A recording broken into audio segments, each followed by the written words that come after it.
Hello বন্ধুরা, আজ আমি একটা সাধারণ রেসিপি নিয়ে চলে এসেছি, কিন্তু খেতে অসাধারণ লাগে। আমি আলু, পটল আর সোয়াবিন দিয়ে ডালনা করে দেখাবো তোমাদেরকে। দেখো কিভাবে করি। আমি 250 গ্রাম পটলকে খোসা পুরো ছাড়াইনি, অল্প অল্প খোসা ছাড়িয়ে 2 টুকরো করে কেটে নিয়েছি। আর 2টো মিডিয়াম সাইজের আলুকেও আমি ডুমো ডুমো টুকরো করে কেটে নিয়েছি। আর সোয়াবিন একটা ছোট বাটির 1 বাটি সোয়াবিন নিয়ে নিয়েছি। এবারে আমি প্রথমে গ্যাসে কড়া বসিয়ে জল গরম করে নিয়েছি। সোয়াবিনগুলো একটু সেদ্ধ করে নেব। 2-3 মিনিটের মতন সোয়াবিন সেদ্ধ করে নেব, সাথে একটু নুন দিয়ে ঢাকা দিয়ে আমি 3 মিনিটের মতন সেদ্ধ করে নেব।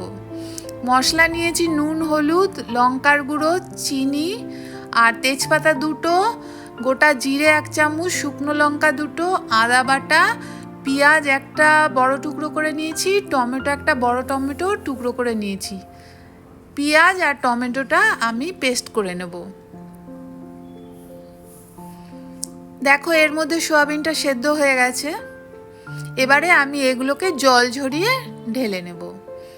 এবার এই কড়াটা ধুয়েই এর মধ্যে 2 চামচ রিফাইন তেল দিয়ে দিয়েছি। তেলটা গরম করে এর মধ্যে প্রথমে আমি পটলগুলোকে ভালো করে ভেজে নেব। পটলটা একদম লাল লাল করে ভেজে নিয়েছি। গ্যাসটা কিন্তু বাড়ানোই আছে। পটলগুলো তুলে নিয়ে এই তেলের মধ্যেই আমি আলুগুলো ভেজে নেব। আলুগুলো একটু লাল লাল করে ভেজে নেব। ভেজে তুলে নিচ্ছি। এবার এই তেলের মধ্যেই আমি সেদ্ধ করা সোয়াবিনগুলো দিয়ে দিলাম। এগুলো 2 মিনিটের মতন একটু আমি ভেজে নেব। সাথে 1 চিমটি হলুদ দিয়ে দিচ্ছি। দিয়ে আমি হালকা করে সোয়াবিনগুলো ভেজে তুলে নেব। ভাজা হয়ে গেছে। এবারে আমি তুলে নিচ্ছি। 3টে জিনিসই আমার ভালো করে ভাজা হয়ে গেছে। এবার এই কড়ার মধ্যেই আবারও আমি 2 চামচ রিফাইন তেল দিয়ে দিলাম।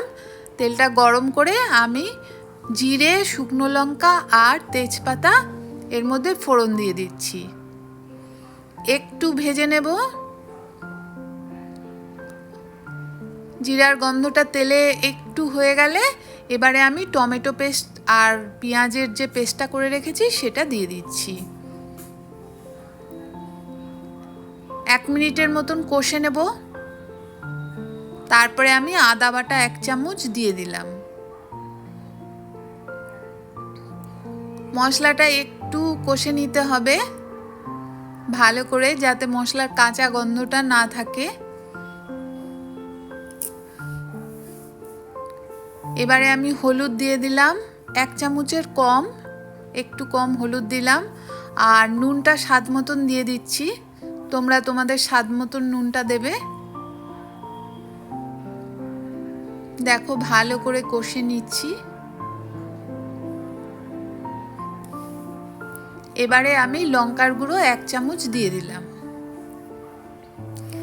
এটা খেতে কিন্তু ভীষণই ভালো লাগে। ভাত, রুটি সবের সাথেই এটা ভালো লাগে।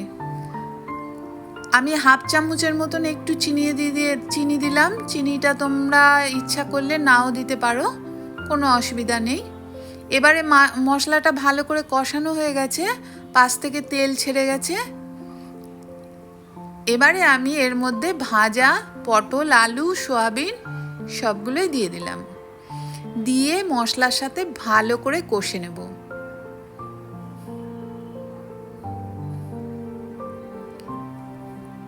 দু থেকে 3 মিনিট আমি এটাকে কষে নিচ্ছি। নেওয়ার পর 1 চামচ গরম মশলা দিয়ে দিচ্ছি। গরম মশলাটা কিন্তু আমি ঘরে নিজেই বানিয়ে নিয়েছি, তাতে গন্ধটা খুব ভালো থাকে। কষানো হয়ে গেছে। এর মধ্যে আমি এবারে জল দিয়ে দিচ্ছি পরিমাণ মতন। জলটা যেরকম যে খায়, পাতলা ঘন সবেই দিতে পারে, কিন্তু আমি একটু ঘন ঘনই ঝোলটা করব, তাই সেই পরিমাণেই আমি জলটা দিয়ে দিলাম। জল দিয়ে ভালো করে নাড়িয়ে নিয়ে আমি কিছুক্ষণের জন্য ঢেকে রেখে দেব, যতক্ষণ না আলুটা সেদ্ধ হয়। ততক্ষণ আমি চাপা দিয়ে ঢেকে নিচ্ছি আর গ্যাসটা মিডিয়ামে করে রেখেছি। এবারে ঢাকনা খুলে দেখছি যে আলুটা সেদ্ধ হয়েছে নাকি, একটু দেখে নেব। আলুটা কিন্তু সেদ্ধ হয়ে গেছে।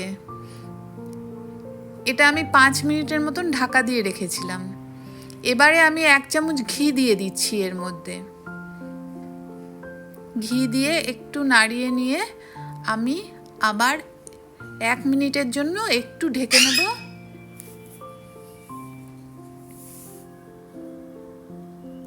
একদম রেডি হয়ে গেছে, দেখো হয়ে গেছে। এটা কিন্তু দারুণ লাগে খেতে।